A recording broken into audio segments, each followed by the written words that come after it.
Ok, bueno, retomando la parte donde nos quedamos, analizábamos el nombre de motor de inducción de corriente alterna trifásico asíncrono. Mencionábamos, bueno, que es de corriente alterna debido a que se alimenta con corriente alterna este tipo de motores. Y de inducción era por lo siguiente, comentábamos que si tenemos un campo magnético que giraba y yo metiera, habíamos analizado un balín, vamos a analizar ahora que no sé, se integre aquí un rotor que sea un cilindro de metal. Si metemos aquí un cilindro de metal, ese cilindro de metal se va a empezar a magnetizar debido al campo magnético que gira, pero el magnetismo que tenga este cilindro de metal va a girar de igual manera que está girando el campo magnético que fue quien lo magnetizó. Entonces ese rotor va a estar magnetizado por inducción, es decir, el estator induce magnéticamente al rotor. Ahora bien, una vez que ya está magnetizado ese rotor, pues va a querer alcanzar al campo magnético del estator y va a empezar a girar. Aquí el punto es que el campo magnético del estator ya sabemos que tiene determinada velocidad que se calcula con la fórmula que vimos ya, 120 F entre P. Pero el rotor nunca va a poder alcanzar la misma velocidad que trae el campo magnético del estator. ¿Por qué? Uno, bueno, pues porque inició en reposo y nunca lo va a alcanzar porque para empezar inició después a girar. Número 2, pues por todas las propiedades magnéticas que tiene el rotor, por la permeabilidad que tenga el material, por la reluctancia, por la fricción con el aire, por la distancia que hay entre el estator y el rotor, es decir, por muy pequeña que sea, ahí hay aire y ese entrehierro tiene una reluctancia muy alta, entonces nunca lo va a alcanzar. Entonces se dice que el campo magnético del estator y el rotor nunca giran a la misma velocidad, se dice que van en asincronía. Por eso este tipo de motor se llama motor de inducción asíncrono. ¿Por qué? Porque el rotor nunca va a girar a la misma velocidad que el campo magnético del estator. Entonces, aquí se puede observar cómo el campo magnético del estator va girando a una velocidad mayor que el campo magnético que está girando aquí en el rotor. Entonces, es por eso que se denomina motor de inducción de corriente alterna trifásico asíncrono. Ok. Ahora bien, una vez que comprendimos este concepto de la sincronía que hay entre el rotor y el campo magnético que gira en el estator, bueno, vamos a definir matemáticamente un poco más este término. Está claro que la S pues es la velocidad que trae el campo magnético del estator, el campo magnético gira, y vamos a denominar SR a la velocidad del rotor. Debido a que nunca lo va a alcanzar, hay una diferencia entre la velocidad del estator y la velocidad del rotor. A esta diferencia se le conoce como velocidad de deslizamiento. Entonces, la velocidad de deslizamiento es la diferencia entre la velocidad de sincronismo, la del campo magnético que gira, y la velocidad del rotor. Ok. Este concepto nos sirve para lo siguiente. Existe un término que se denomina y que viene en las placas de los motores que se llama deslizamiento, no velocidad de deslizamiento, sino únicamente deslizamiento. Y el deslizamiento es una proporción, es decir, es determinar el porcentaje en el cual el movimiento del rotor va diferido al movimiento, a la velocidad del campo magnético del estator. La manera en que se calcula el deslizamiento, que es un porcentaje, es dividir la velocidad de deslizamiento, que ya dijimos que era velocidad del campo magnético giratorio menos velocidad del rotor, entre la velocidad del campo magnético que gira. Entonces, esta formulita me permite a mí determinar el porcentaje, ahora sí que la diferencia que hay entre la velocidad del rotor y la velocidad del campo magnético que gira. Sustituyendo, bueno, ya dijimos que velocidad de deslizamiento es velocidad del campo magnético que gira, o velocidad de sincronismo menos velocidad del rotor entre velocidad de sincronismo por 100. Y me va a dar un porcentaje. Ese porcentaje viene expresado en la placa de datos del motor. Viene una S o un sigma, o viene deslizamiento como tal y viene un porcentaje. Entre menor sea este porcentaje, pues mayor velocidad de giro tendrá el rotor respecto a la velocidad de giro del campo magnético del estator. Entonces, ¿para qué queremos saber esto? Bueno,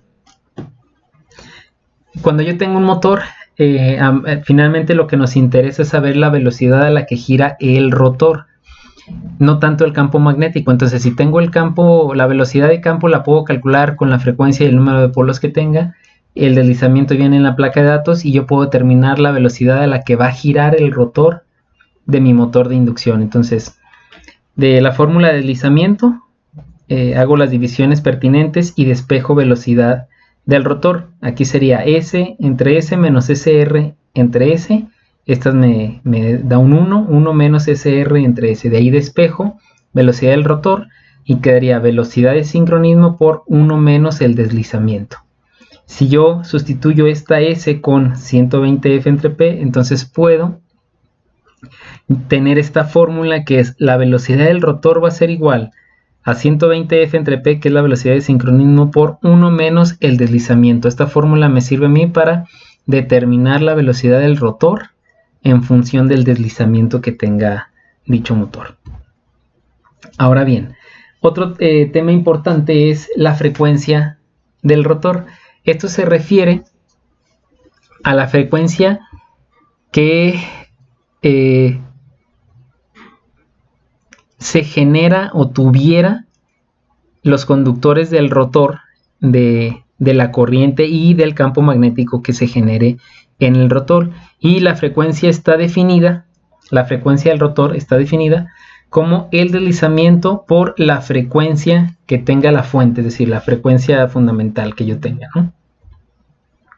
Aquí se presenta un ejemplo donde nos piden determinar para un motor de inducción de 4 polos que funciona a 60 Hz y tiene un deslizamiento del rotor a plena carga del 5%.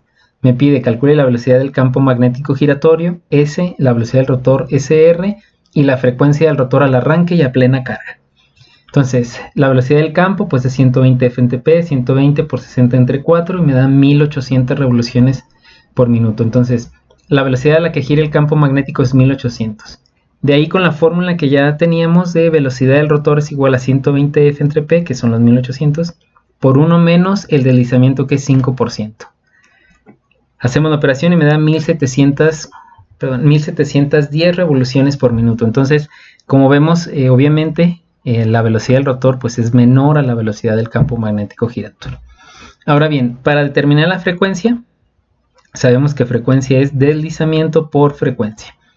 Y aquí lo que es importante determinar es esto, es la frecuencia del rotor en el arranque. Bueno, en el arranque el motor no se mueve, está estático el rotor, lo cual significa que el deslizamiento es del 100%, que la diferencia entre la velocidad del rotor y el estator pues es, la velocidad del rotor es 0. Entonces, al momento de dividir velocidad la resta de la velocidad del campo magnético del giratorio menos la velocidad del rotor, que si era 0, entre la velocidad del campo magnético que gira sería 1. Entonces, en el arranque el deslizamiento es el 100%. Entonces, por eso aquí aparece un 1 por 60, pues tiene la misma frecuencia. El rotor en el arranque tiene 60 Hz. Pero a plena carga el deslizamiento ya no es 100, es 5% que tengo aquí. Entonces, hacemos la operación y observamos que la frecuencia en el rotor es 3 Hz.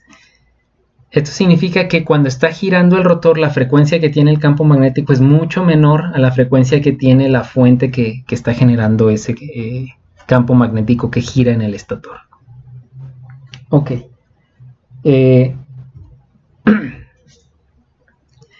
Ya habíamos comentado que bueno, yo tengo un campo magnético que gira y que en este caso íbamos a introducir, ponemos el ejemplo de un cilindro. Bueno.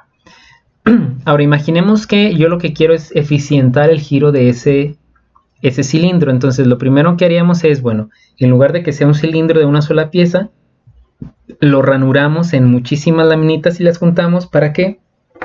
Para disminuir la reluctancia del material, ya que la reluctancia del material está en función del área, y ya haríamos que tenga menor reluctancia y que gire con mucho mayor eficiencia. Ahora bien, aunado a esto, ¿qué más podemos hacer? Bueno, una vez que lo ranuramos, lo que podemos hacer es colocar una bobina enredando a esas ranuras, es decir, como se presenta aquí. Está ranurado todo mi núcleo y ahora yo meto entre ese núcleo una serie de bobinas.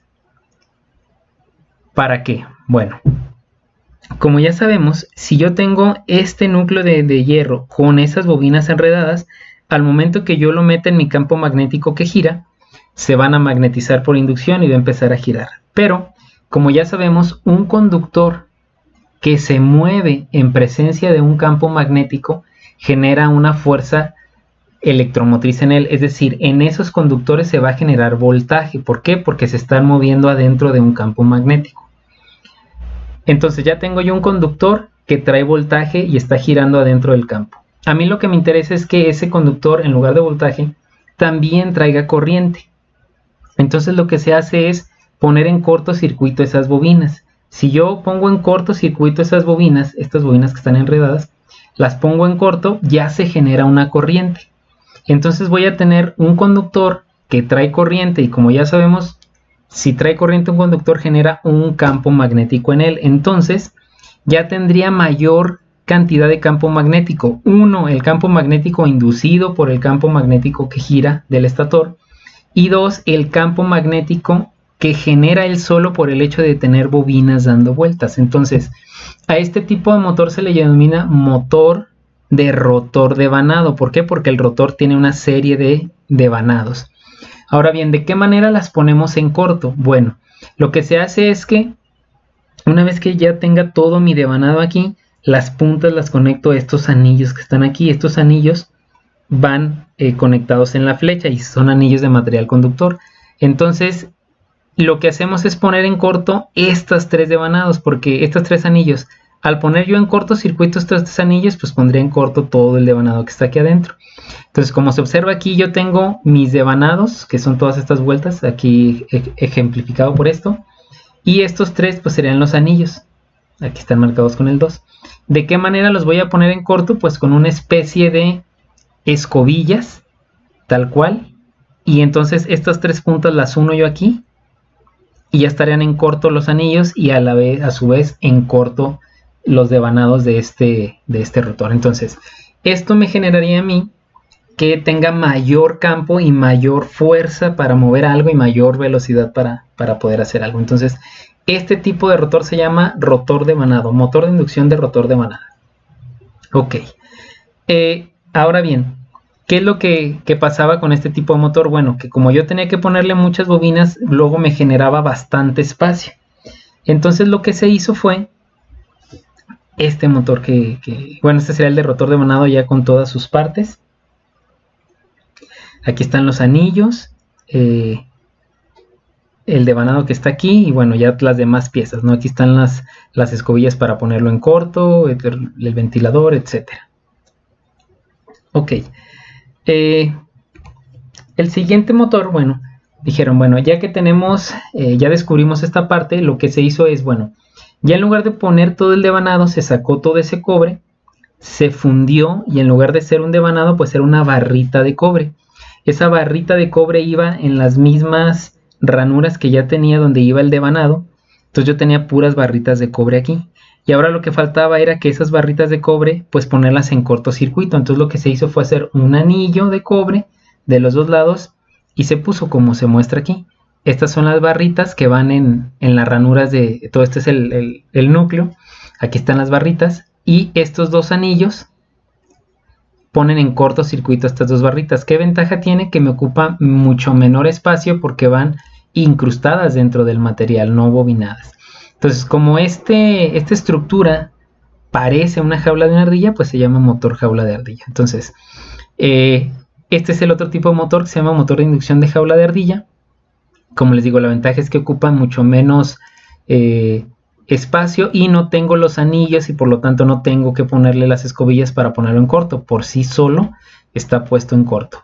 Ahora, si observamos, aquí están un poco como inclinadas, no están completamente horizontales. ¿Por qué es esto? Pues para facilitar aún más el giro de ese motor, para que el campo magnético no tenga problema en pegarle y podérmelo mover. Es por eso que están así. Entonces, yo aquí tendría, como se observa aquí, bueno, pues mi jaula de ardilla, el mismo campo magnético, y girar de esta manera. Entonces, los dos tipos fundamentales de motores de corriente alterna de inducción asíncronos es el motor de rotor devanado, que ya lo vimos en la imagen,